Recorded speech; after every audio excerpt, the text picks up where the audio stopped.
My mother-in-law blames me when her friend's daughter flirts with my husband, because I'm chubby. But karma ends up blaming her for being an entitled mother-in-law.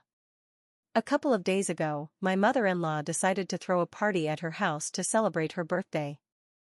Naturally, she invited a ton of people, because she loves making a big deal out of her birthdays. People like to say she looks like a queen. So, of course, her party had to be fit for royalty. Honestly, I didn't feel like going at all. I just gave birth a few months ago, and I prefer to spend the little free time I have at home with my daughter. Between going to my mother-in-law's party and spending quality time with my baby, well, there's really not much to think about. So whenever I'm not working, I'd rather stay home. But my husband said it might be good for me to take a break. So I decided to leave my daughter with my parents and go to the party. Except, I wouldn't call that a break. It was torture. Honestly, I'd rather go through labor again than what I went through that night. It was one of the worst experiences of my life. My mother-in-law, let's call her Sally, has never been my biggest fan. We're not enemies, but we've never been close either. She's always been polite and civil to me, though. But I don't know what happened to her at that party. Maybe someone spiked her drink. Maybe she decided that turning a year older was her cue to go wild. Whatever it was, she completely lost control, especially once everyone had gone home. Anyway, here's what happened during the party. I think everyone there noticed that my husband was being shamelessly flirted with, by none other than the daughter of Sally's best friend. Sally has been friends with this woman for ages. I'm pretty sure they attended the same coven meetings back in their colonial days, or at least since college. And her daughter, let's call her Nina, has always been close to the family too. Because of how close their mothers are, Nina basically grew up around my husband. But later on, she moved out of state for college and they drifted apart. After that, my husband met me, we started working together, dated for a couple of years, and eventually got married. During all that time, Nina and I didn't really talk much. After she moved away, she stayed gone, she didn't come to our wedding or other events. We'd only run into each other occasionally, and that was it. In all the years my husband and I have been together, Nina's never really been in the picture. Recently, though, Sally told me that Nina had moved back home to be closer to her mother. And that she'd been trying to spend more time with my husband, to reconnect and rekindle their old friendship. If that had truly been all it was, I wouldn't have had a problem with it. I trust my husband completely, and I know he loves me, and I love him. There's no jealousy between us. I'm not insecure. But at the party, I don't know what was wrong with Nina. She was acting very strange. She kept hitting on my husband, openly flirting, and not even trying to hide it. She kept bringing up how both of their mothers had once thought the two of them would grow up and get married someday. She laughed about it like it was hilarious or cute or whatever. Meanwhile, I was sitting right there. And personally, I didn't find it funny at all. I was just counting the minutes until the party was over so I could go home. Even my husband looked uncomfortable. He kept trying to steer the conversation toward neutral topics. But Nina just wouldn't stop. By the end of the night, everyone around us was uncomfortable. So much so that no one was talking to Nina anymore. It was like everyone had realized how inappropriate she was being and just decided to ignore her completely. Honestly, that could have been the end of it. Maybe Nina had too much to drink, and it was just time to quietly cut her out of our lives, chalk it up to one bad night. But no. Just as we were about to leave, Sally asked us to stay because she wanted to talk to both of us. So we did, thinking she was going to apologize on behalf of her friend and her friend's daughter for the inappropriate behavior. Or maybe say something like, "Don't take it too seriously, she just had a bit too much wine." But instead, Sally blamed me for everything that had happened that night. Apparently, she believes all of this was my fault. Because, according to her, I've let my body go. Excuse me? I just gave birth. What kind of body was she expecting me to have? No one told me there was a specific approved body type her son's wife was supposed to maintain postpartum. If she had, I might have shared my own expectations for what I'd want in a mother-in-law. And, let's just say, the penguin shape she's rocking wouldn't have made the list. It's no secret to anyone who's known me for a while that I've always been on the fuller side, let's call it that. And honestly, I've never had a problem with it. I exercise regularly, my doctor says I'm healthy. So who cares whether I'm curvy, skinny, or somewhere in between? What matters is that I'm healthy. And as long as that's the case, I'm perfectly fine with how I look. And it's certainly not anyone else's business. So when Sally said I'd let myself go, I was furious.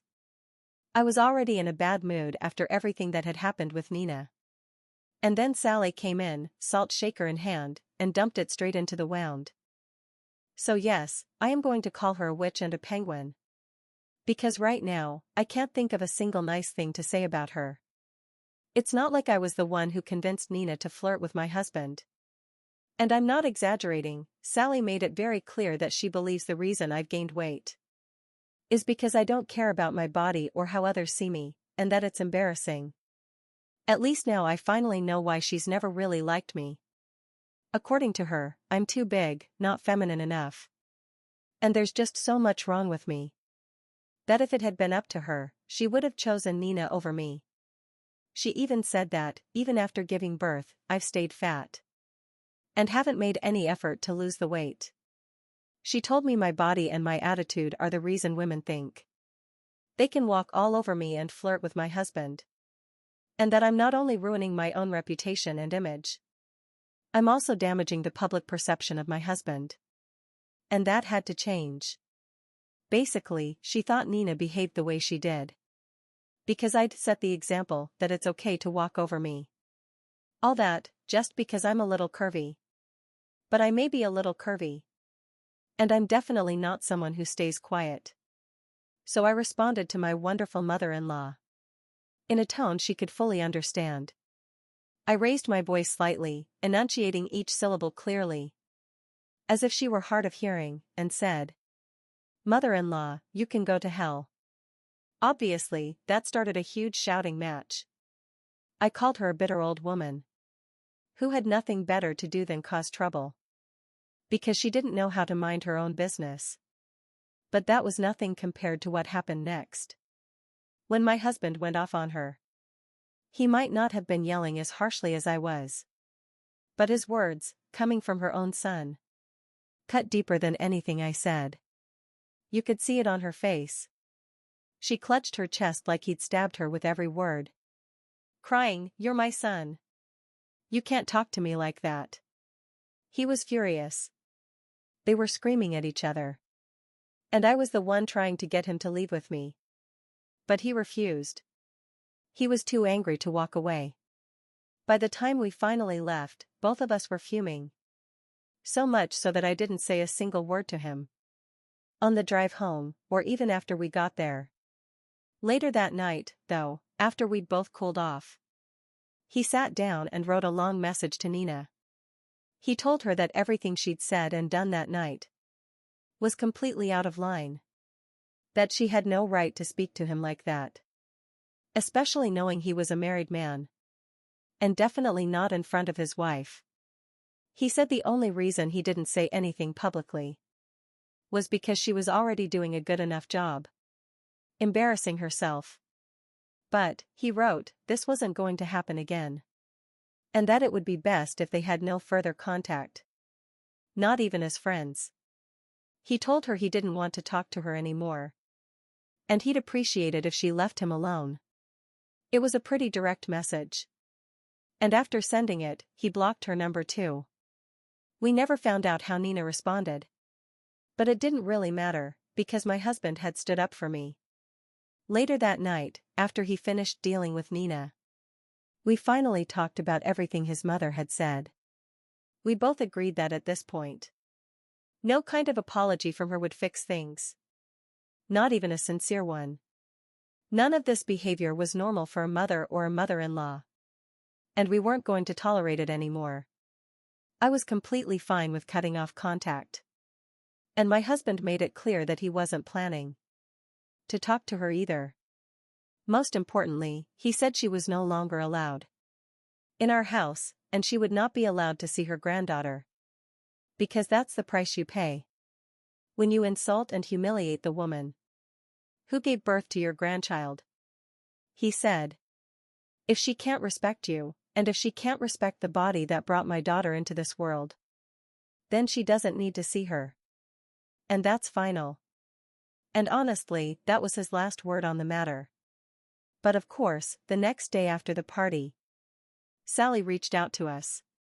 Maybe it was the bad batch of food effect. But she said she'd been thinking about things and wanted to talk. She claimed some things had been said out of context. That maybe she'd gone too far. But she wanted to come by that afternoon and make things right. Because she didn't want things to fester or get worse. Let me just point out. In her entire message, she never once said I'm sorry. Not once. She only said maybe she said too much. Which doesn't sound like much of an apology to me. Anyway, we didn't reply. But she showed up that afternoon anyway. We didn't let her in. Because we were very clear about our boundaries. We only spoke briefly through the door. Just to make it absolutely clear, no mixed signals, no confusion. That for now, we wanted her to keep her distance from us. We both knew this wasn't a permanent decision. So yes, our decision could eventually become permanent if she keeps ignoring our boundaries. Obviously, witches don't like it when you don't give them what they want. She did not take it well.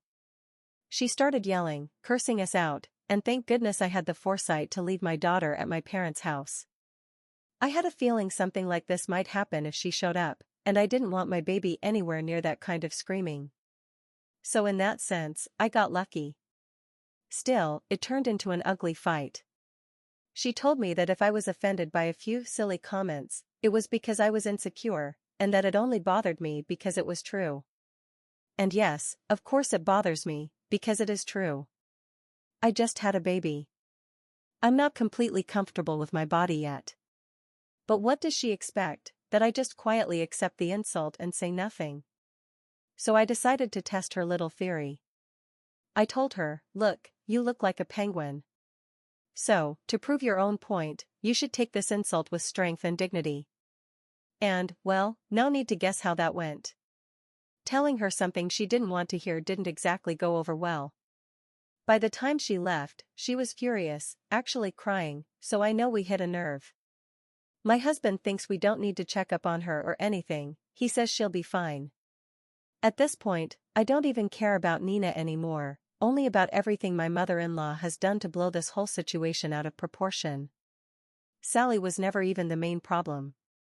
But her sharp tongue dragged her right into the center of it. The issue is, when she meets someone who bites back, she can't handle it. Update 1. I wish I could say my mother-in-law is quietly licking her wounds. Reflecting on how to be a better person and maybe rebuilding bridges with us. But that would be a lie, a huge one. Sally has been doing the complete opposite of a mea culpa. She's been going around to people's houses, pretending to make friendly visits, but all she really wants is an audience for her pity party monologue. It goes something like this. What am I going to do now without my son and granddaughter? Life has no meaning if I don't have my family around me. And everyone's favorite. I didn't do anything to deserve this. But since I'm just a poor, defenseless old woman, it's easy to use me as a scapegoat and blame me for all the problems in their lives. Apparently, according to her, I'm the one with job issues that have caused financial stress in our home. So instead of asking her for help, we're supposedly taking it out on her. Pouring all our frustration onto poor Sally. She says I'm ashamed that I can't hold a job and be a mother. None of that is true, and everyone knows it.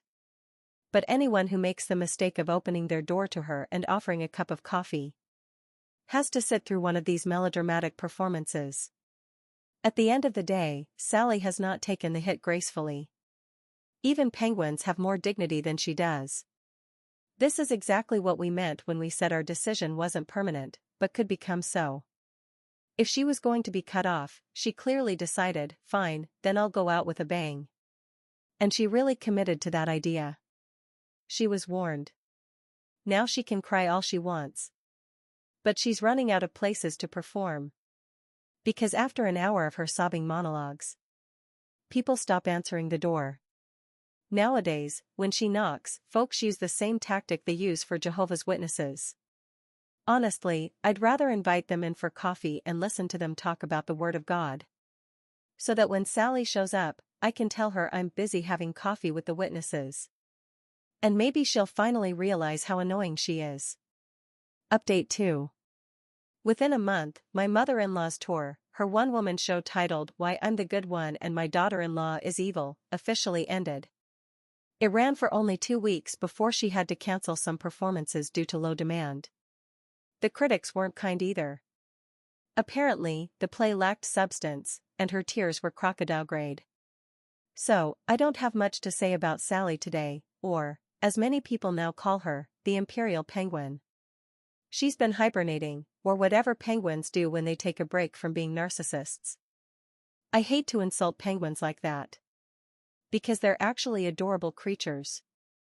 Unlike my mother-in-law, who currently looks like Danny DeVito after a botched surgery. In my original post, I mentioned that my husband had sent Nina a long message telling her behavior was unacceptable. After that, we never heard back from her. She was blocked, of course, but that wouldn't have stopped her from borrowing a friend's phone to reply if she'd wanted to. So we just forgot all about it. But then, a couple of hours ago, I got an email from Nina. She said she was really sorry for everything that happened. That she never should have acted that way. She admitted that, to be honest, she'd been feeling extremely lonely in recent months. Especially since she had to give up a promising career and move back home to be near her mother, who's been having health issues. And on top of that, she'd been dealing with the grief of losing her father last year. So yes, Nina had been a complete emotional mess. Mix that with a bit of alcohol, and you've got yourself an explosive cocktail. When she moved back here, she realized everything had changed, especially her friendship with my husband. She was in a very dark place in her life. But what kind of storyteller would I be if I didn't include the main monster of this saga? That's right, Sally. Because, surprise surprise, it was actually Sally who planted the idea in Nina's head, the idea that, if she tried hard enough, she could win my husband back. And who knows, maybe they could even end up married one day. After I inevitably let myself go and he divorced me. According to Sally, if it was for the greater good. It didn't matter whether he was married or not. Because in her mind, my husband and Nina were meant to be. I mean, my mother-in-law is basically a cult leader. She can convince anyone to drink whatever poison she's selling. The fact that Sally deliberately preyed on someone emotionally vulnerable is disgusting. And of course, it was foolish of Nina to fall for it. A small part of me, a very small part, does feel bad for her. Because she's been through a lot. But not that bad. She still went after a married man. Meanwhile, my mother-in-law has no excuse. She's basically a Batman villain. One who hates the hero just because he's handsome and mysterious. The only difference is, Batman doesn't kill people. And I'm not Batman. So I'm not saying I'd literally strangle her with my own hands. But figuratively? Oh, absolutely.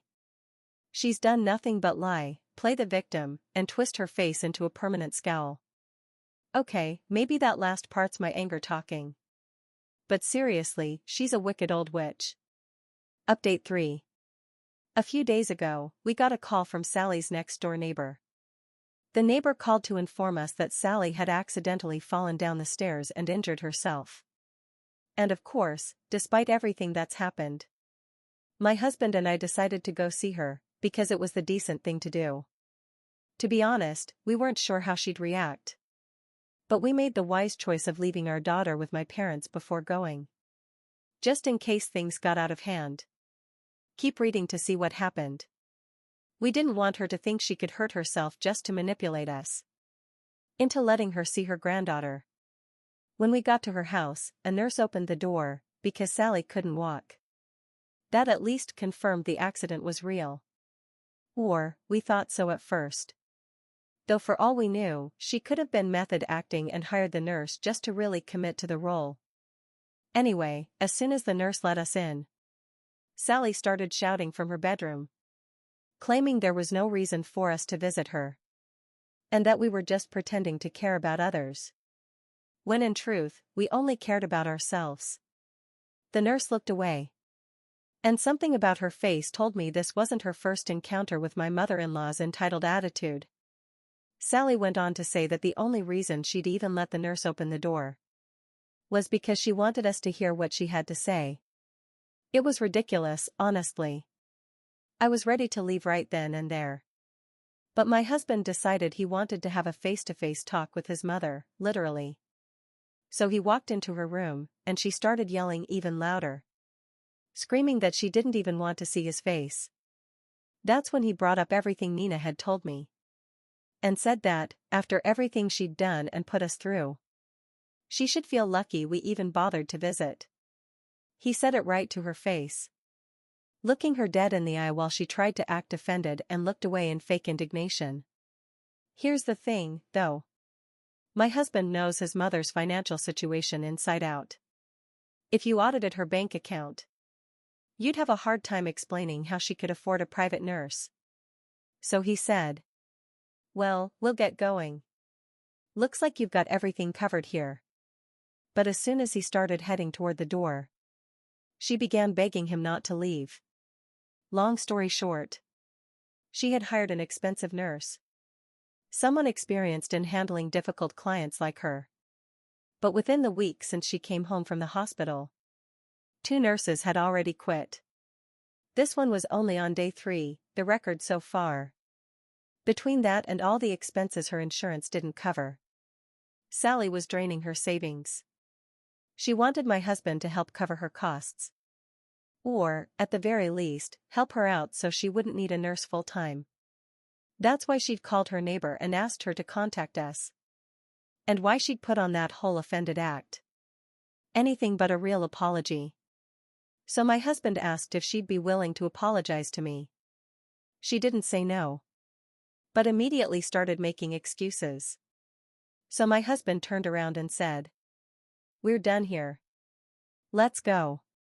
As we left, she was still yelling behind us. My husband just said, "Time to go," and wished the nurse good luck. I don't know if he'd ever considered helping her financially, but this whole thing just proved one thing.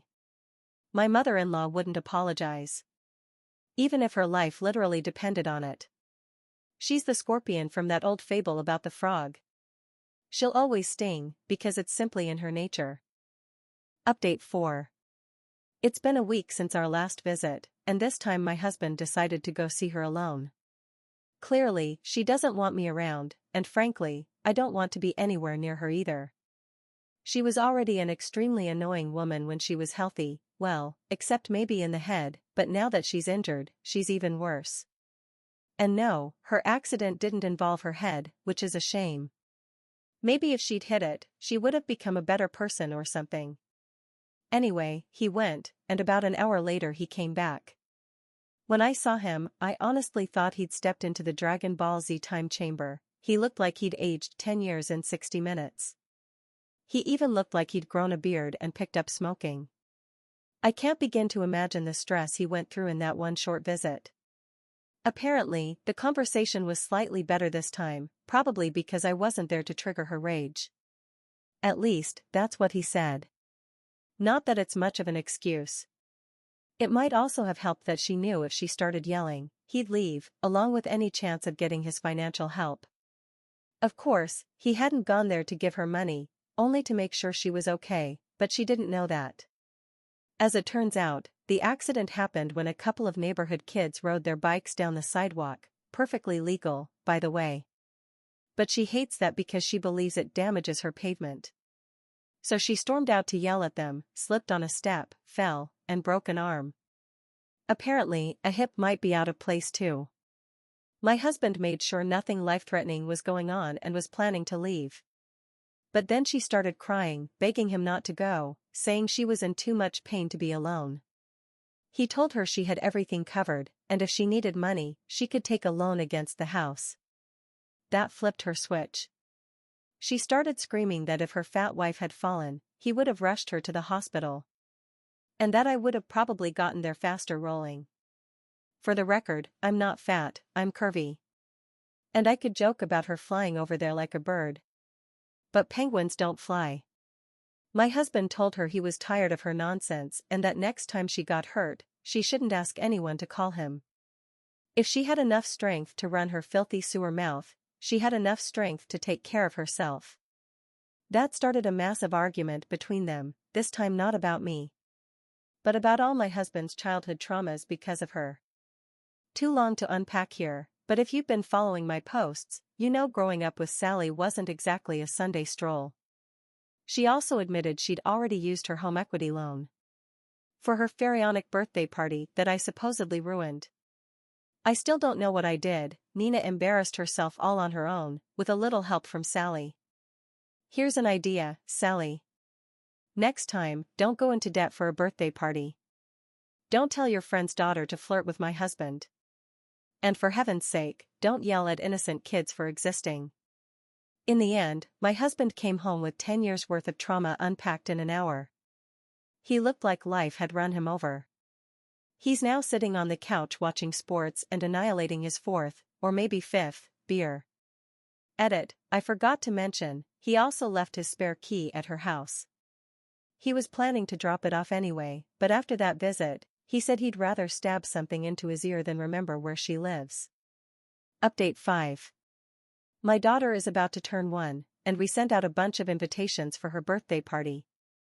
We wanted to celebrate, not really for her, she won't remember it, but for me.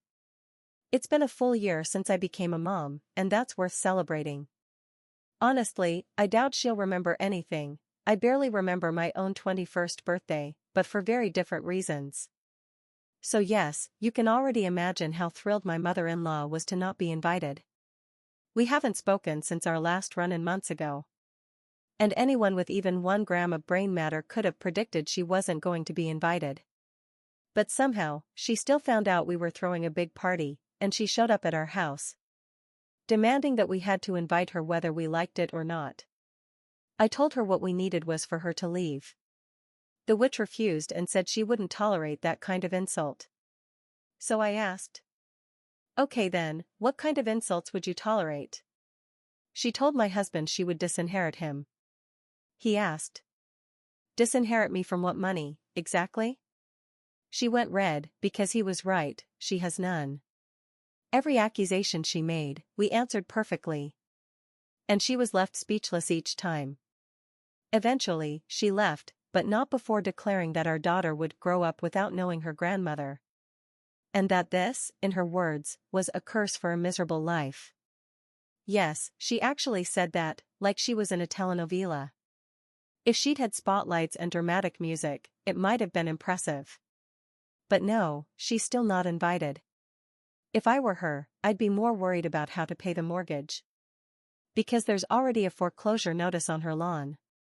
After all her fuss about protecting the sidewalk. Now she might not even have a house to walk out of.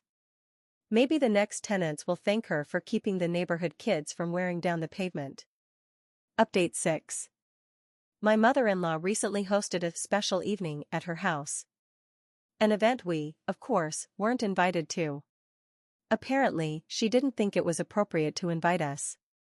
Not after we rudely excluded her from our daughter's birthday. Whatever. We wouldn't have gone anyway, especially not with her intentions. The event was titled Save a Home.